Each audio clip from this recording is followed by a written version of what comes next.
You live here, you work here, you play here. This is your town. This is a Greater Dayton with Dan Edwards here on 1290 and 95.7 WHIO. Dayton's news and talk. For the next hour, let's talk Dayton. Here's your host, Dan Edwards. Well, welcome and thank you for joining us. I am Dan Edwards, but this is actually your show, a show dedicated to awesome Daytonians doing incredible things. A show that focuses on our unsung hometown heroes who entertain, inform, and inspire us all, making it a Greater Dayton. And today, let's underline inspire, but mainly inform. Now, you might say these two gents here in studio have their heads in the clouds, just like Orville and Wilbur, the two brothers from Dayton who taught the world to fly in 1903, changing the course of civilization, quite honestly. Curt Nelson, Joe Lehman are here from the Right Image Group, a 501(c) nonprofit organization whose sole mission is to capture the soul of aviation born right here in Dayton, Ohio. Gentlemen, welcome to a Greater Dayton. Great to have you both with us. Well, thank you, Dan. Let me ask you, first off, those listening, I want you to do me a favor. If you can safely, I want you to go to the internet and pull up triumphofflight.org. There you're going to see the Triumph of Flight Monument, a splendid 270-foot-tall monument with a replica of the Wright B Flyer perched atop for the world to see, and for Daytonians to proudly proclaim that Dayton is the birthplace of aviation and, just as important, Curt, the future of aerospace. Yeah, absolutely. Dayton has a long, long tradition that dates, of course, back to the Wright brothers, late 19th century, when they first started this ambition of theirs to get an airplane to actually work. And they succeeded. In 1905, they came up with the world's first practical airplane right close by here on Huffman Prairie. And that flight was 39 minutes long, as I recall, and the guys took off and flew circles and figure eights and came back and landed where they took off. And that was the world's first practical airplane. Yeah, it's a very ambitious undertaking. The location of this monument is going to be at the intersection of 70 and 75. And, Joe, I'm assuming is because there's a lot of cars that go through that area. Well, that's exactly right. We're told that there are 65 million vehicles annually passing through that intersection. And as you noted, 65 million? Yes. Vehicles. And yes. so multiply that by carloads, and that's several. That's exactly right. There's a lot of eyes on this monument. Oh, it's going to be visible from 3 miles away. It's going to be sheathed in stainless steel. It's just a monument that's going to get noticed. It happens to be the 9th tallest monument in the United States. Well, right up there with the Statue of Liberty. And it's almost the same height as the Statue of Liberty. Yeah. Statue of Liberty stands 305 feet, and we're going to be at about, as you mentioned, I think 270 feet. Yeah, about the height of like the Kettering Tower, so to speak. Yes. And you mentioned, which I think is really cool, Curt, that this is going to be located very near where the world's first practical airplane flew. I mean, there's a lot of history here. Oh, yeah, it definitely is. One of the things that is important about that location, too, is we're right here in this 8 counties in southwest Ohio. We're in the middle of what's called a National Heritage Area.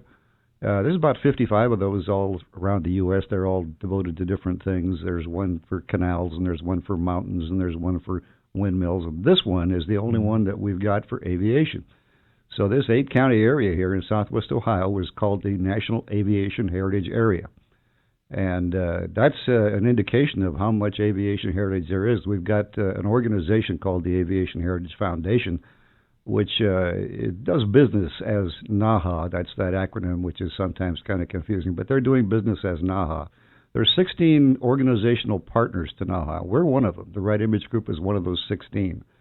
And the whole effort is geared toward promoting the aviation heritage that we have around the area here, this part of the state. Looking at the website, I see the slogan, and I love this, from the sand to the stars. Yeah. That is very cool. Who came up with that? That was, we have a partner that works for the Ullman Group, who was one of our original founding members on the Right Image Group. He's got an advertising company down there. This was Walter Ullman's old company. God love Walter. Walter's still since passed on. His daughters are running the company now, but we're still hosted and supported by those folks down there. And one of their graphics guys came up with that expression. We loved it. And also, we loved it. Yeah, no question. It really sums up very nicely, and it has a nice imagery to it as well. It does. Yeah. I also like the name of the statue, the monument itself, the Triumph of Flight. Very succinct, very to the point. Who came up with that? That was another fellow who's working with us. He's a famous guy in his own right. Dan Patterson's his name. Dan came along some years ago, and he hooked up with us, and we've been tapping his creative juices and his genius for lots of little things like that. It's a funny thing. We had a couple of naming contests back a few years ago. We just couldn't come up with a good name for this project, and we had a couple of naming contests. And we saw everything under the sun come forward as a possible name for this thing. A lot of repeats, of course. But when Dan started working with us, he came in one day to a board meeting, and one of the topics of that board meeting was these naming contests. And he just looked around the table and slapped his hand on the table and said, well, it's clear to me this is the Triumph of Flight. Bingo. Everybody was dead silent. And it actually wasn't the first time somebody had mentioned that. Really? But when Dan said it, it happened. It was just that fast. And I think it's a perfect name, don't you, Joe? I do. And we've capitalized on that by taking it a step further. And, we're going to tell the story of aviation all around the monument in a park we're calling the Evolution of Flight Park. And we thought long and hard about how to organize the art that would be in the park. And we didn't want to do it chronological because we didn't want to have it all busy at the beginning and a bunch of blank space at the end where we knew we'd want to add to the displays over time. So we came up with triumphs of aviation, or triumphs of aviation. So, for example, we had triumphs in space, triumphs of military air, triumphs of commercial air, and so on. There were 7 to 10 of those that are going to be the way we organize the art all around the base of the monument. Mm-hmm. The slogans are great, but where did this campaign actually begin? How long have we been in this mode to raise the funds to raise this monument to the Wright brothers? Well, the roots go back a little bit to when I was a lot younger, back around 2003, about the time the centennial celebration for aviation, or for the first flight, happened here in the Dayton area. A number of our civic leaders at that time, Judge Rice was one of them, and there were a couple of others who I never met. But one gentleman who continues on our board is by the name of Walt Hoy, considers himself to be the founder, and he was there when all that happened, and he'd been talking about it for some time. It was a little bit different, the monument was back then, than it is now. Back then it was just an attempt to recognize something that was really important that happened here in the Dayton area, and that was the Wright brothers' first practical airplane out there on Huffman Prairie. But from that rather modest beginning, they spent a number of years going around to different communities around the Dayton area here, looking for not necessarily money, but community support. And we gathered up a whole collection of resolutions from cities and communities, including Dayton and Montgomery County. And it took several years to get to the point we thought probably we could make this thing float if we got serious about it. So they incorporated back in 2005 and began to do just that. They began to get serious about it. And the fundraising didn't really start in earnest until just about a couple of years ago. But boy, the design evolution has just galloped in those early years. And from its humble beginnings as just a plane on a stick, so to speak, memorializing the Wright brothers in that first flight, it is now America's newest national monument, and it celebrates not just that first flight, but the achievement of flight in general, and everything in the way of impact that it had on the world. I mean, everything changed. Tourism changed, travel changed, economies changed, markets changed, everything, all because of flight. And that's what we're trying to capture. Two guys from Dayton. Yeah, exactly. You know, my humble opinion, this monument is not only important to our region and state, but it's also important for our country and its innovative spirit. And when we draw attention to the Wright brothers, we can tell the story all about the great inventions that have come from Dayton. I mean, this is just one piece of the Dayton puzzle, if you will, and so much to be proud of here. Yes. I like to say it's going to put Dayton, on the map. In the same way that the arch arch for the westward movement put St. Louis on the map, and the Space Needle for Seattle and so forth. Dayton's going to get recognized for all the amazing things that have occurred here, not just the Wright brothers' inventions, but dozens and dozens of others. Yeah. You know, in full disclosure, I have been assisting the Right Image Group in various capacities for several years now, and obviously I believe in the importance of building this monument, not only for the brave people who have given their life for aviation, the test pilots and the astronauts, but also for those at Wright-Patterson Air Force Base currently serving our country, and also for those young aviators yet to earn their wings. I mean, this is a big project that deserves your support, and I believe the Triumph of Flight Monument is a vital, really strategic long-range plans to continue to claim that rich aviation heritage, but also recognize our ever-growing aerospace industry. And why do we not have more folks who get behind aviation and its importance not only to Dayton but for the entire country?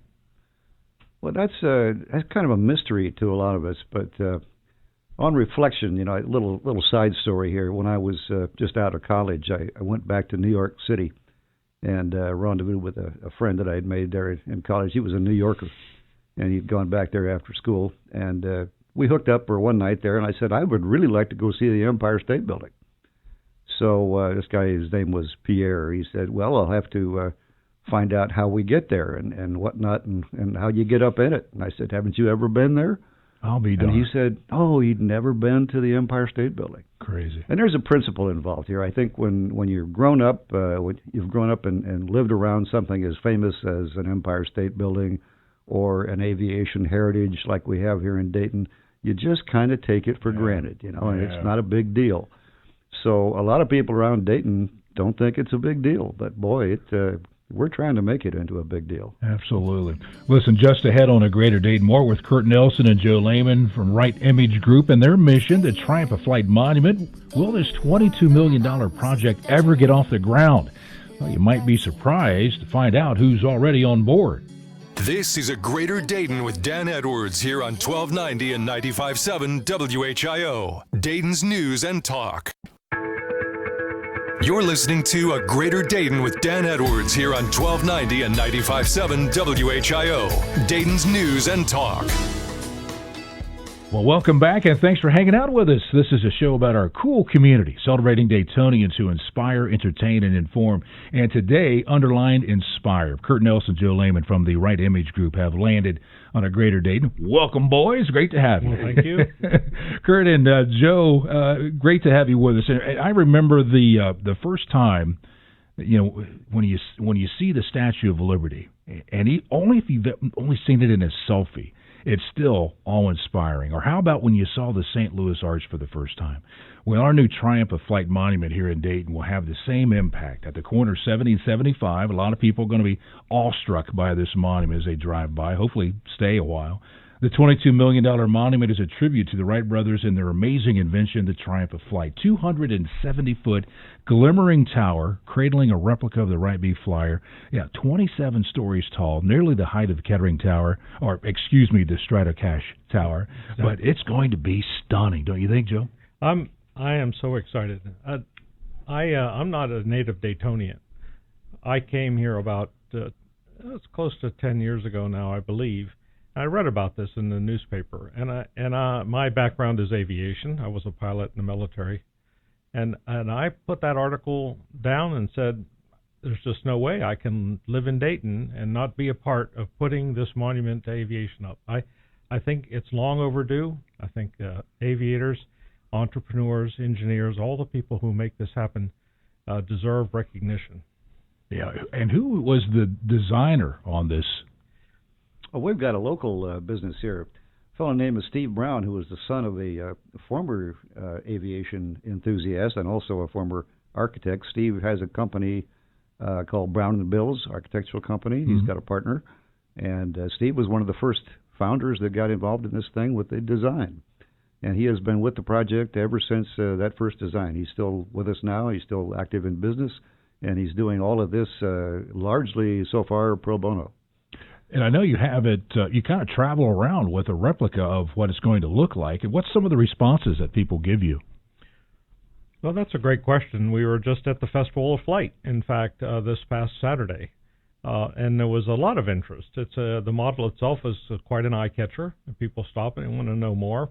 We usually put a couple little models to scale people around the monument that just amazes people. They can't believe how large this thing really is going to be.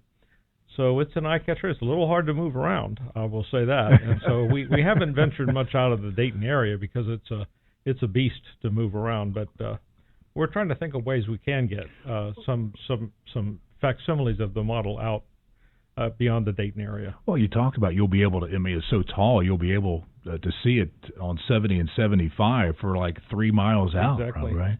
And then just think what's going to be happening in those cars when they start seeing that coming up on the horizon. They go, what is that? Yeah, exactly. And then, boom, they come down the valley, so to speak, and there it is. I mean, talk about it impactful. And that intersection, it turns out, is decorated beautifully for this monument. Absolutely. There's symbols of aviation and aerospace all throughout the intersection. It's just ideal. Yeah, I can't wait. Well, let's just ahead on a Greater Dayton.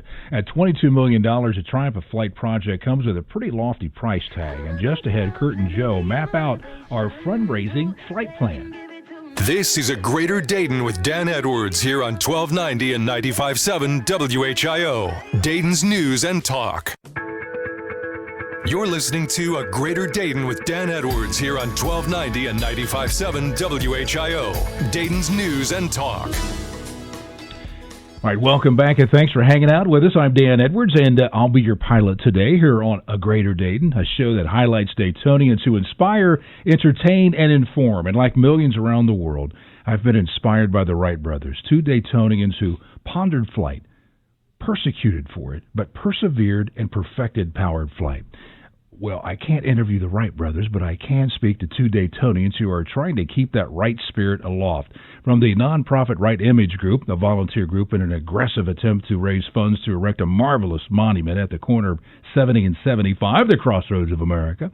We thank Curt Nelson and his wingman, Joe Lehman, for joining us here on A Greater Dayton. Thanks for being with us today, guys. You know, in my humble opinion, this stunning Triumph of Flight monument really would make it a Greater Dayton. Yes. Yeah. In what way? What do you think is the most important impact? Let's start with you, Curt.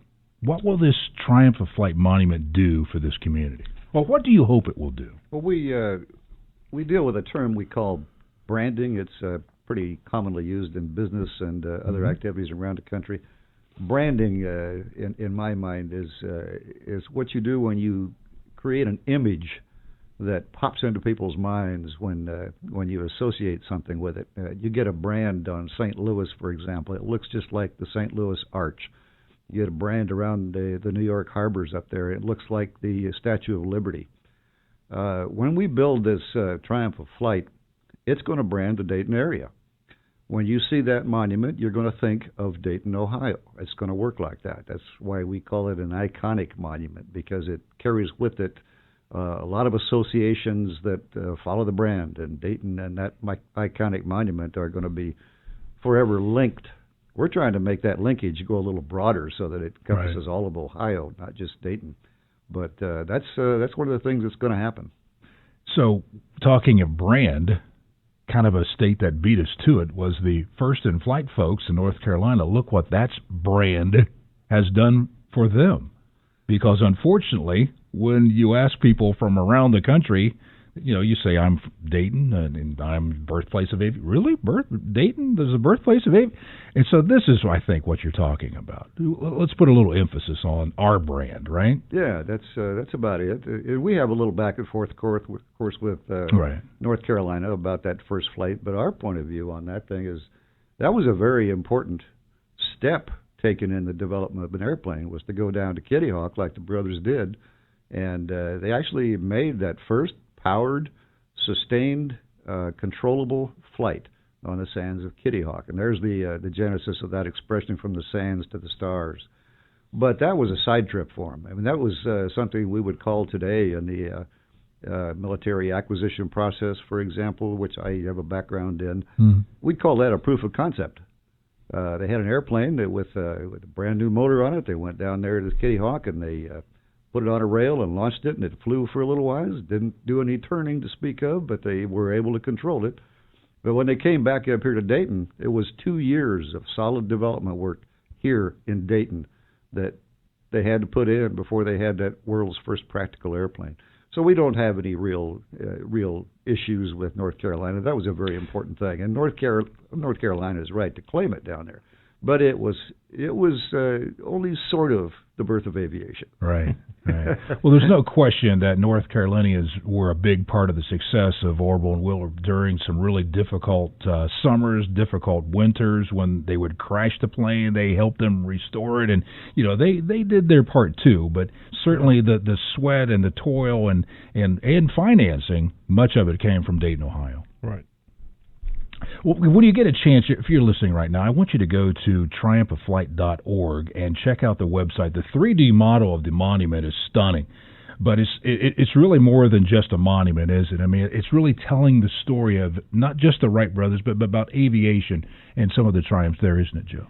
Yes, and that's where the evolution of flight park comes in. And in addition, and I think we're going to transition to the subject eventually, so I'll just sort of jump in and say the evolution of flight park provides us with an opportunity to create some sponsorship, some meaningful ways that companies and corporations and indeed individuals can be represented at the park and help us to generate the funds we need to build the monument. And the building has been technically challenging as well. I mean, you put that, the Wright B flyer up on that 270-foot pedestal. Okay, the question now, how do we keep it there? Because it's ready to launch. Obviously you've had, tell me about some of the, the specs you've had to come up with and wind tunneled and all that stuff. Sure, we've had actually a lot of support here within the state, Dan, for solving that very problem. We do not definitely want that airplane fly away off that pedestal. So that being an early concern, we actually partnered with the University of Dayton at one point, and they did what they call a capstone project down there, where they had some engineering students just short of graduation, so they're pretty well qualified. They did a study for us in the UD wind tunnel down there, and their study was focused on what kind of forces existed on the connection between the airplane and its pedestal, so that you could predict the kind of forces that would be involved from winds at all angles, and even a little bit up, a little bit down. And we got pretty good confidence that we had a good design there, because they would tell us in their report, as they did, that you could go up to 200 miles per hour in winds.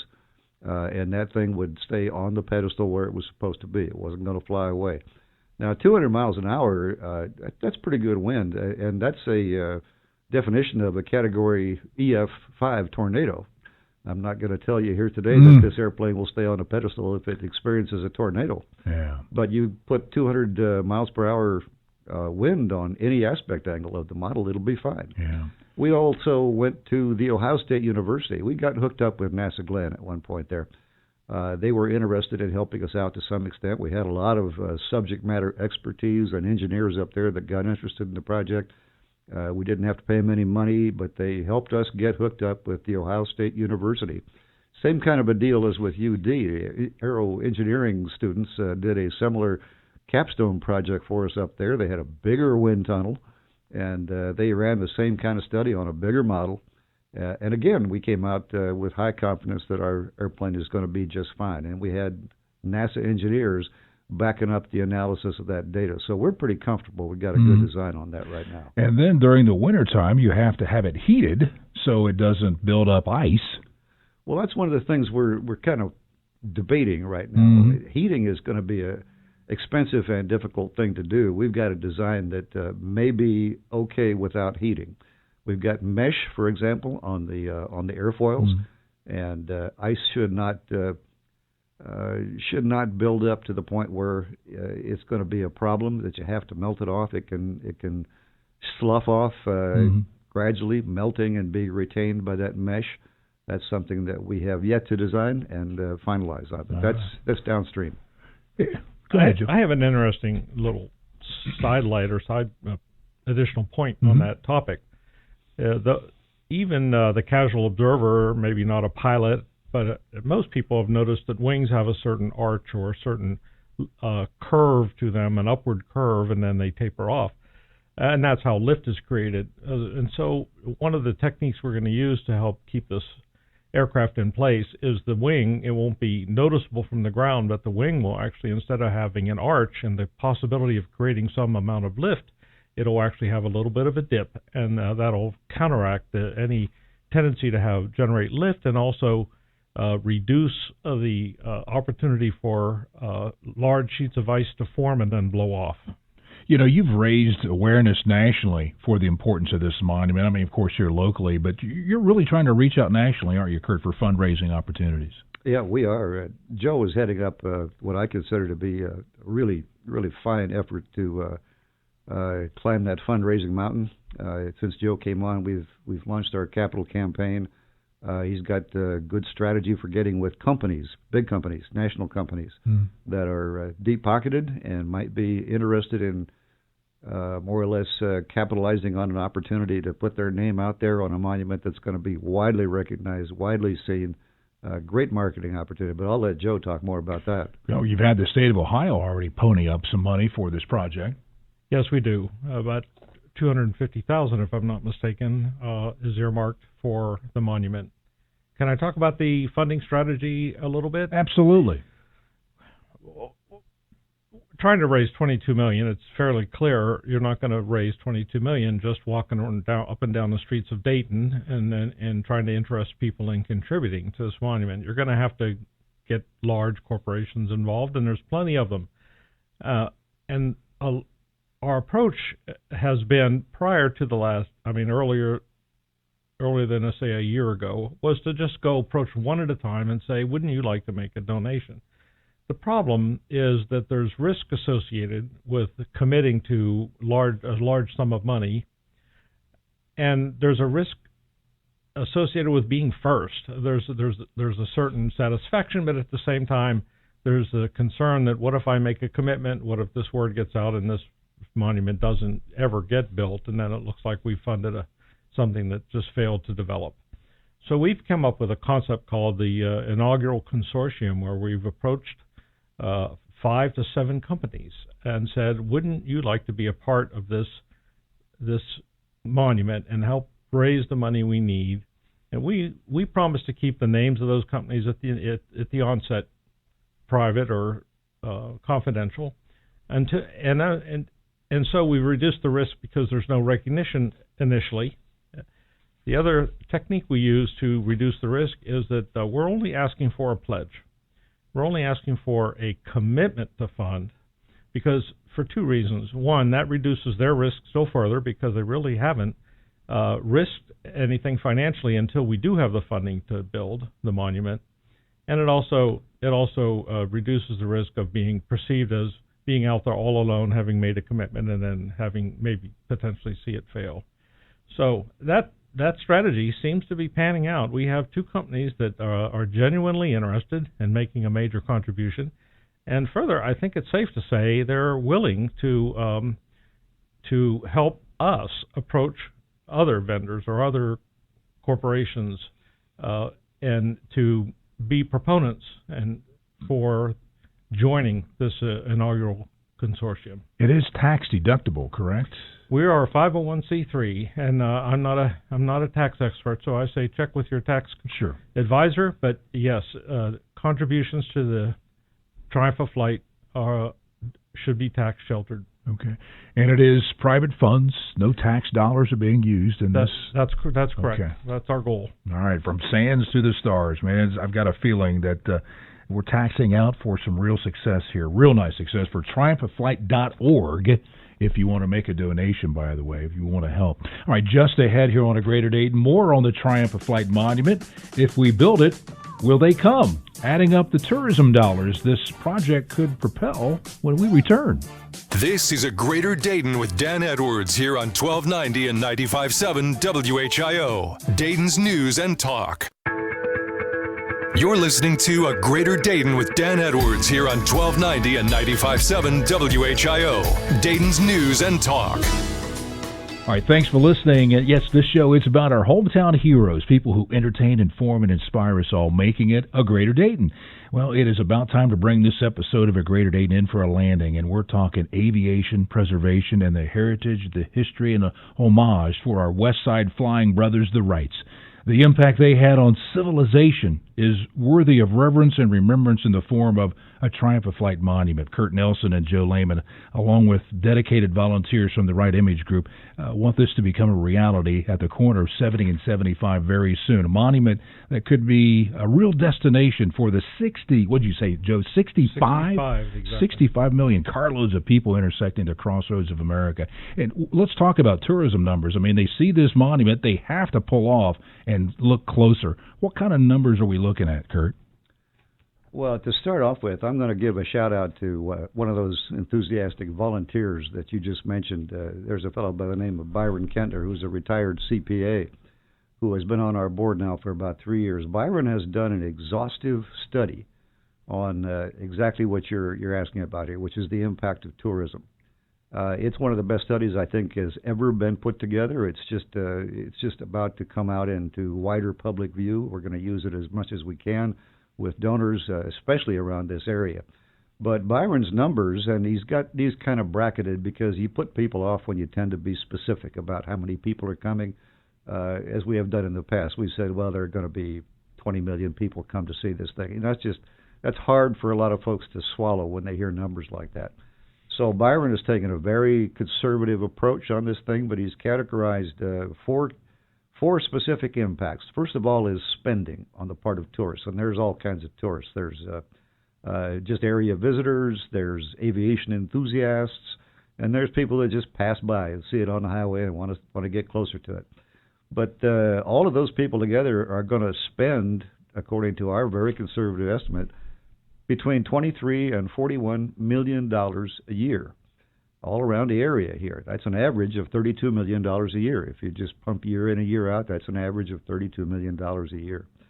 The number of jobs that would be associated with all that money and all that tourism impact is going to average about 350 jobs. All of this is going to happen around the Dayton area. The taxes, this is an interesting angle too, but the state and local taxes that are going to be generated as a result of this are going to be about $4 million a year on average. Wages, the last item in that survey that Byron's done, are going to average $8.5 million a year. Now that's a pretty serious impact. And if you look at it in terms of return on investment, this is something that Byron's good at, being a CPA. He says the return on investment on that thing is going to be 6.7 to 11.8% per year. Wow. That's now, a great investment. At that rate, that rate, that monument pays for itself pretty fast. It sure does. Wow. All right, so if we want to pony up, if you would like to be a part of this movement to get this monument off the ground, we would love to have you. For more information, just go to triumphofflight.org, correct? That's right, and we have implemented a secure credit card processing on that site, if that's your preference. Our address is there. If you would like to mail a check, that's fine as well. All right, Curt Nelson, Joe Lehman, thank you so much for being with us here on A Greater Dayton. We do appreciate your time, and good luck on your mission, all right? Thank you, Dan. On behalf of you bet. On behalf of Griffin Getz, I'm Dan Edwards. Now go out and make it a Greater Dayton. This is A Greater Dayton with Dan Edwards here on 1290 and 95.7 WHIO, Dayton's News and Talk. From our downtown Dayton McAfee Heating and Air Studios, WHIO AM Dayton